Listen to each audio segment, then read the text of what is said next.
Hi കൂട്ടുകാരെ, പുതിയൊരു വീഡിയോയിലേക്ക് എല്ലാവർക്കും സ്വാഗതം. അങ്ങനെ നെഞ്ചിൽ ഭാരവുമായി അമ്പിളി ഇറങ്ങുകയാണ് കേട്ടോ. താൻ നല്ലൊരു ഭാര്യയായിരുന്നില്ല, ആ മനുഷ്യൻ്റെ ദുഃഖവും സുഖവും അറിയാനുള്ള കഴിവ് തന്നിലുണ്ടായിരുന്നില്ല. ഒരു വീഴുന്ന സമയത്ത് ഏത് സമയത്തും തന്നെ കുറ്റപ്പെടുത്തുകയാണ് എന്നുള്ള സത്യങ്ങളൊക്കെ ഇവിടെ തുറന്നടിച്ച് പറഞ്ഞിരിക്കുകയാണ് ആമി. ഞാനൊന്ന് ചാഞ്ഞു കൊടുക്കുകയായിരുന്നെങ്കിൽ നിങ്ങൾക്ക് നിങ്ങളുടെ ഭർത്താവിനെ നഷ്ടപ്പെട്ടിരുന്നു, എന്നാൽ ഞാൻ നിങ്ങൾക്കൊരു ജീവിതം ഉണ്ടായിക്കോട്ടെ എന്ന് കരുതിയാണ് ഞാൻ എല്ലാത്തിന്നും മാറി നിന്നത്. എന്നിട്ട് നിങ്ങളിപ്പോൾ എനിക്കും എതിരെ വിരൽ ചൂണ്ടുന്നു എന്നൊക്കെയുള്ള ചോദ്യം തൻ്റെ മനസ്സിനെ ഇങ്ങനെ അലയടിച്ചും കൊണ്ടിരിക്കുകയാണ് കേട്ടോ. അപ്പോൾ ഈ പറയുന്നതൊക്കെ ശരിയാണെന്ന് തോന്നിപ്പോവാണ് ഇവിടെ അമ്പിളിക്ക്. ഏത് സമയം രഘുവിനെ കുറ്റപ്പെടുത്തിയിട്ടുള്ളൂ, നല്ലത് പറഞ്ഞ് ആശ്വസിപ്പിച്ചിട്ടില്ല. താൻ വീഴുന്ന സമയത്ത് ഈ പറയുന്നത് പോലെ സമാധാനിപ്പിച്ചിട്ടില്ല. സാരമില്ലെന്ന് പറഞ്ഞ് ആശ്വാസവാക്കുകളായി ഒരു വാക്കും പറഞ്ഞിട്ടില്ല. അതൊക്കെ തൻ്റെ ഉള്ളിൽ വല്ലാത്തൊരു അലയടിക്കൽ തന്നെ കേട്ടോ. തൻ്റെ മനസ്സ് തുറന്നിരിക്കുകയാണ്, തൻ്റെ കണ്ണ് തുറന്നിരിക്കുകയാണ്. തൻ്റെ ഭർത്താവിനെ താൻ വീണ്ടെടുക്കണം, മറ്റുള്ളവർക്ക് വിട്ടുകൊടുക്കരുത്. പലവട്ടം പലവരും പറഞ്ഞിട്ടും ഞാൻ അതിനൊരു വിലയും കൊടുത്തില്ല. അതിനുള്ള ശിക്ഷയാണ് എനിക്കിപ്പോൾ കിട്ടിയത് എന്ന ആ ഒരു കുറ്റബോധത്തോടു കൂടി മുന്നോട്ട് നീങ്ങുകയാണ്. അങ്ങനെ തൻ്റെ വീട്ടിലെത്തിയിരിക്കുകയാണ്.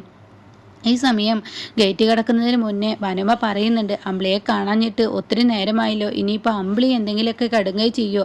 അതൊക്കെ പറയുമ്പോൾ മാഷി പറയുന്നുണ്ട്, അവൾ ആരെ കാണാൻ വേണ്ടി പോയിരിക്കുകയാണ്, ഇനിയിപ്പോൾ ആ പെണ്ണിനെ ആയിരിക്കുമോ?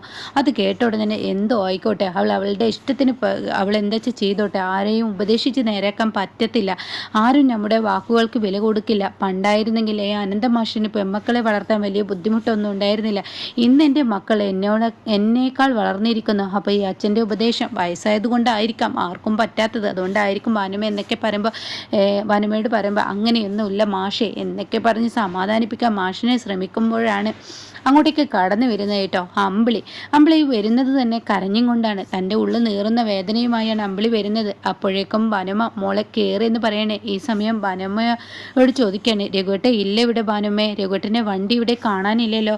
അപ്പോഴേക്കും മാഷും ഭാനുമ്മയും പരസ്പരം അങ്ങോട്ടും ഇങ്ങോട്ടും നോക്കുകയാണ് കേട്ടോ. ഇതേ സമയം എന്താച്ചാ രഘുവേട്ടനെ കണ്ടില്ലേ, രഘുവേട്ടനെ എന്തെങ്കിലും സാധനങ്ങൾ വാങ്ങാൻ പറഞ്ഞയച്ചിരിക്കുക, അങ്ങനെ എന്തെങ്കിലും ആണോ എന്ന് ചോദിച്ച ഉടൻ തന്നെ മാഷ് പറയണേ, മോളെ രഘു ഇവിടെയില്ല. പിന്നെ രഘുവേട്ടൻ ഇങ്ങോട്ടേക്ക് പോയി, അച്ഛൻ കണ്ടോ രഘുവേട്ടനെ? ഇല്ല, ഞാൻ കണ്ടില്ല എന്ന് പറയട്ടോ. ഇതേ സമയം എന്താ ഇങ്ങനെ സംസാരിക്കുന്നത്? അപ്പോൾ ഭാനുമ പറയണേ, മോളെ ഇന്നലെ രാത്രി ഞാൻ ചീരുമോള് എനിക്ക് വിളിച്ചിരുന്നല്ലോ രഘുവിൻ്റെ ഫോണിലോട്ട്. ആ സമയം ചീരുമോളോട് ഞാൻ ഇന്നലെ ഇന്ദ്രനും അതുപോലെ തന്നെ അനുപമയുടെ വന്നിരുന്നു. അവർ വന്നപ്പോഴും നമ്മുടെ രഘുവിൻ്റെ അവസ്ഥ വല്ലാത്ത മോശമായിരുന്നു. അവർ വീണ്ടും വീണ്ടും കുടിക്കുന്നത് കാണുമ്പോൾ പെട്ടെന്നുള്ള ദേഷ്യത്തിൽ അവർ പറഞ്ഞു, ഈ വീട്ടിലിരുന്ന് കുടിക്കാൻ പറ്റത്തില്ല എന്ന് അവർ പറഞ്ഞു. അത് ഇന്നലെ ചീരുമോളോട് പറയുന്നത് കേട്ടു രഘു. അതുകൊണ്ടോ എന്തോ ഒന്നും അറിയില്ല, ഇന്നലെ രഘു ഈ വീട്ടിൽ എനിക്ക് യാതൊരുവിധ അവകാശമില്ല, എൻ്റെ ഭാര്യയ്ക്ക് എന്നെ വേണ്ടല്ലോ, പിന്നെ മറ്റുള്ളവർക്ക് എന്നെ ആവശ്യമില്ലല്ലോ, അതുകൊണ്ട് ഞാൻ ഇനി ഈ വീട്ടിൽ നിൽക്കാൻ പാടില്ല, ഞാനിവിടെ നിന്നും പോകുന്നു എന്നൊക്കെ പറഞ്ഞിട്ട് ഇവിടെ നിന്നും പോയി എന്ന് പറയാനായിട്ടോ. രഘു പോയി. അർദ്ധരാത്രി എവിടെയിട്ടെന്നറിയാതെ രഘു അർദ്ധരാത്രി ഇറങ്ങിപ്പോയിരിക്കുന്നു എന്ന് പറയട്ടോ. ഈ വാക്കുകൾ കേൾക്കുമ്പോൾ തൻ്റെ മനസ്സ് അലയടിച്ചും കൊണ്ട് ഇരിക്കുകയാണ് കേട്ടോ. ആ സമയം അമ്പിളി, ഈശ്വര ഞാൻ എൻ്റെ രഘുവേട്ടനെ ഇനി എവിടെ തിരഞ്ഞ് കണ്ടെത്തും എന്നൊക്കെ പറഞ്ഞിങ്ങനെ ചിന്തിക്കുകയാണ്. അപ്പോൾ ഉടൻ തന്നെ മാഷ് പറയുന്നുണ്ട്, മോളെ സമാധാനപ്പെടും, രഘു എങ്ങോട്ടും പോയിട്ടുണ്ടാവില്ല, ഉണ്ടാവും അച്ഛ, രഘുവേട്ടൻ ആകെ തകർന്നിരിക്കുകയാണ്. രഘുവേട്ടൻ വിശ്വസിച്ചിരുന്ന ആമിയും രഘുവേട്ടനെ തള്ളിപ്പറഞ്ഞു. എന്നാൽ ഈ സമയം ഈ വീട്ടിൽ ആകെ ആശ്രയമായി രഘുവേട്ടനുണ്ടായിരുന്നു, ഈ വീടായിരുന്നു, ആ വീട്ടിൽ നിൽക്കാൻ പാടില്ലെന്ന് അനുവും പറഞ്ഞില്ലേ അച്ഛ. എല്ലാവരുടെയും സ്വഭാവം കാണിച്ചു. ദാസങ്ങളും ആ മനുഷ്യൻ തകർന്നപ്പോൾ ദാസങ്ങളും ആ മനുഷ്യനെ തള്ളിപ്പറഞ്ഞു. ഇതേ സമയം ഉടൻ തന്നെ മാഷ് ചോദിക്കുകയാണ്, മോളെ അമ്പിളി നീ അവനെ തള്ളിപ്പറഞ്ഞില്ലേ, അതിലും വലുതുണ്ടോ? മറ്റുള്ളവരൊക്കെ അവനെ നേരാക്കാൻ വേണ്ടിയല്ലേ അങ്ങനെയുള്ള വാക്കുകൾ പ്രയോഗിച്ച്, എന്നാൽ നീ അങ്ങനെയായിരുന്നു, അല്ലെങ്കിൽ അച്ഛൻ എന്നെ തന്നെ കുറ്റപ്പറയുള്ളൂ എന്ന് എനിക്കറിയാം.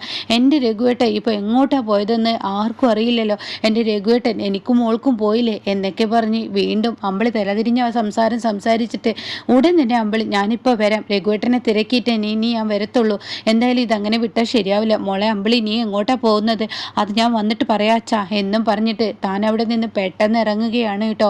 പിന്നീടാണെങ്കിലോ ഇന്ദ്രൻ, ഞാൻ എന്തായാലും ഇന്നലെ പറഞ്ഞത് അനു നീ കൂടിപ്പോയെന്ന് തോന്നുന്നു, അത് രഘുവിൻ്റെ മനസ്സ് വല്ലാതെ വേദനിച്ചിട്ടുണ്ട്, അതുകൊണ്ട് ആ അവസ്ഥയിൽ അനു നീ അങ്ങനെ പറയണ്ടായിരുന്നു, പിന്നീട് എനിക്ക് തോന്നി. അപ്പം അനുഭവം പറയാണ്, ഞാൻ അങ്ങനെ ഉദ്ദേശിച്ച് പറഞ്ഞതല്ല രഘുവേട്ട, അങ്ങനെയെങ്കിലും മദ്യപാനം ഒന്ന് നിർത്തട്ടെ എന്ന് കരുതിയാണ്, പക്ഷെ അത് രഘുവിൻ്റെ മനസ്സ് വല്ലാതെ വേദനിച്ചിട്ടുണ്ട്, നമ്മൾ കാരണം രഘു ഇറങ്ങിപ്പോണ്ട അവസ്ഥ വന്നില്ല. ഈശ്വര എന്തിനാണ് ഇന്നലെ അങ്ങോട്ടേക്ക് പോയത്, വേണ്ടായിരുന്നു, ഇപ്പോൾ രഘു ആ വീട്ടിൽ കുടിച്ചു കിടക്കുന്നു എന്നൊരു സമാധാനം കൊണ്ടുണ്ടായിരുന്നു. അപ്പോൾ അതും ഇല്ലാത്ത അവസ്ഥയല്ലേ. ഇനി അവനെ പോയി എവിടെ തിരക്കും? ഞാൻ എന്തായാലും ഒന്ന് തിരക്കട്ടെ, ഞാനൊന്ന് ഇറങ്ങട്ടെ എന്നൊക്കെ പറഞ്ഞിട്ട് താൻ ഉമ്മറത്തോട്ട് അങ്ങ് ഇറങ്ങുമ്പോൾ തൻ്റെ വീട്ടിൽ ഗേറ്റ് കടന്ന് വരുന്നു അമ്പിളി കേട്ടോ.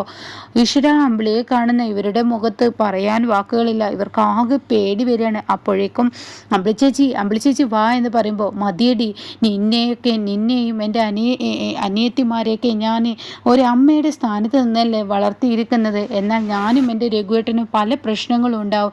എന്നാൽ ആ പ്രശ്നത്തിൽ നീയും എൻ്റെ അനിയത്തിമാർ രഘുവേട്ടനെ സമാധാനിപ്പിക്കേണ്ടടുത്ത് നിങ്ങൾ എന്താ ചെയ്തത്? രഘുവേട്ടനൊരു താങ്ങും തണലായി നിൽക്കേണ്ടടുത്ത് നിങ്ങൾ എന്താ ചെയ്തത്? എടി, ഇന്നലെ ആ മനുഷ്യൻ കുടിച്ച് ലെക്ക് കെട്ട് കിടക്കുമ്പോൾ നീ എന്തിനാടി എൻ്റെ വീട്ടിലിരുന്ന് കുടിക്കാൻ പാടില്ലെന്ന് നീ പറഞ്ഞത്? അതുകൊണ്ടല്ലേ ഇന്നിപ്പോൾ രഘുവേട്ടൻ ആ വീട് വിട്ടിറങ്ങിയത്? എൻ്റെ ചേച്ചി, അതിൻ്റെ സത്യാവസ്ഥ ചേച്ചി അറിയണം. രഘുവേട്ടൻ കുടിച്ച് മദ്യപിച്ച് ലെക്ക് കെട്ട് കിടക്കുന്ന സമയത്ത് രഘുവേട്ടൻ്റെ മദ്യപാനം നിർത്താൻ വേണ്ടിയാണ് ഞങ്ങൾ അങ്ങനെയൊക്കെ പറഞ്ഞത്. അല്ലായിരുന്നെങ്കിൽ ഞങ്ങൾ ഒരിക്കലും അങ്ങനെ പറയില്ല. നിങ്ങൾക്ക് പറയുമ്പോൾ അത് പറയാം, പക്ഷെ ആ മനുഷ്യനെ എല്ലാവരും തള്ളിപ്പറഞ്ഞിരിക്കുകയാണ്.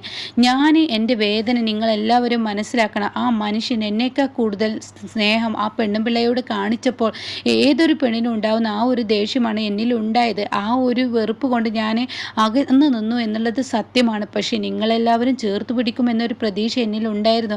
ദാസങ്ങളും തള്ളിപ്പറഞ്ഞു, എന്നാൽ നീയും തള്ളിപ്പറഞ്ഞു. ആ സമയം ആ മനുഷ്യന് ആരില്ലെന്ന് തോന്നിയപ്പോൾ ഇതുപോലെ തന്നെ ആമിയുടെ ആവശ്യം കഴിഞ്ഞപ്പോൾ അവളും തള്ളിപ്പറഞ്ഞപ്പോൾ ആ മനുഷ്യൻ തകർന്നു പോയി. അതുകൊണ്ട് ആ മനുഷ്യൻ എങ്ങോട്ടില്ലെന്നാതെ പോയില്ലേ.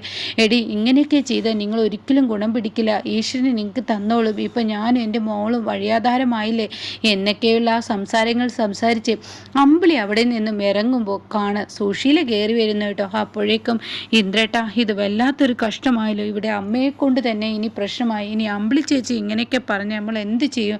എങ്ങനെയെങ്കിലും രഘുവിനെ കണ്ടെത്തണം എൻ്റെ അനു. കാരണം നമ്മുടെ അടുത്തും തെറ്റുണ്ട്. നമ്മൾ ആ നിമിഷം അവിടെ പോയി അവനെ സമാധാനിപ്പിക്കാനാണെങ്കിലും, പക്ഷേ നമ്മുടെ ആ വാക്ക് അവനെ വേദനിപ്പിക്കുകയാണ് ചെയ്തത്. അത് എനിക്കായാലും അങ്ങനെയൊക്കെ തന്നെ ഉണ്ടാവും. അവനെ കണ്ടെത്തേണ്ടത് നമ്മുടെ ആവശ്യമാണെന്ന് പറയും കേട്ടോ. ഇതേ സമയം അമ്പിളി പോകുന്ന സമയത്ത്, നീ എന്താടി എൻ്റെ വീട്ടിൽ കയറി ഇറങ്ങുന്നത്? ഈ ഭർത്താവിനെ ഉപേക്ഷിച്ച് നടക്കുന്ന ഒരു പെണ്ണ് എൻ്റെ വീട്ടിൽ കയറി ഇറങ്ങാനുള്ള യാതൊരുവിധ അവകാശവും നിനക്കില്ല, അധികാരവും നിനക്കില്ല എന്ന് പറഞ്ഞ ഉടൻ തന്നെ, ദേ തള്ളെ, നിങ്ങളുടെ പണി നോക്ക്. ആദ്യം സ്വന്തം മക്കളെ ഒരേ കണ്ണിൽ കാണാൻ കഴിയാത്ത നിങ്ങളെ പോലെയുള്ളവരാണോ എന്നെ ഉപദേശിക്കാൻ നിൽക്കുന്നത്? എന്നല്ലാതൊന്നും നടക്കത്തില്ല. നിങ്ങൾ ആദ്യം നിങ്ങളുടെ ഭർത്താവിനെയും മക്കളെയും ഒരേ കണ്ണിൽ കാണാൻ ശ്രമിക്കൂ, എന്നിട്ട് എന്നെ ഉപദേശിക്കാൻ വന്നാൽ മതി. എൻ്റെ ഭർത്താവിനെ ഞാൻ ഇഷ്ടമുള്ളപ്പോൾ സ്വീകരിക്കുകയും തള്ളിപ്പറയുകയൊക്കെ ചെയ്യും. അതിൽ നിങ്ങൾക്ക് എന്താ കാര്യം? നിങ്ങൾ ചെയ്യുന്നത് അങ്ങനെയാണോ? ഇന്ദ്രൻ്റെ ചെലവിൽ നിങ്ങൾ ജീവിക്കുകയും ചെയ്യുക. എന്നാൽ ഇന്ദ്രനെ നിങ്ങൾക്ക് മകനായി അംഗീകരിക്കാനും കഴിയില്ല. ഇതല്ലേ നിങ്ങളുടെ സ്വഭാവം? അങ്ങനെയല്ല. ഈ അമ്പിളിയുടെ ഭർത്താവിനെ തള്ളിപ്പറഞ്ഞിട്ടുണ്ടെങ്കിൽ അമ്പിളിയുടെ ഭർത്താവിനെ തിരിച്ചു കൊണ്ടുവരാനോ അമ്പിളിക്കറിയാം. എൻ്റെ കുടുംബകാര്യത്തിൽ നിങ്ങൾ ഇടപെടേണ്ട, നിങ്ങളുടെ കുടുംബകാര്യം നിങ്ങൾ നോക്കിയാൽ മതി എന്ന് പറഞ്ഞിട്ട് സുശീലക്ക് കൊടുക്കേണ്ടത് കണക്കിന് കൊടുക്കുകയാണ് കേട്ടോ.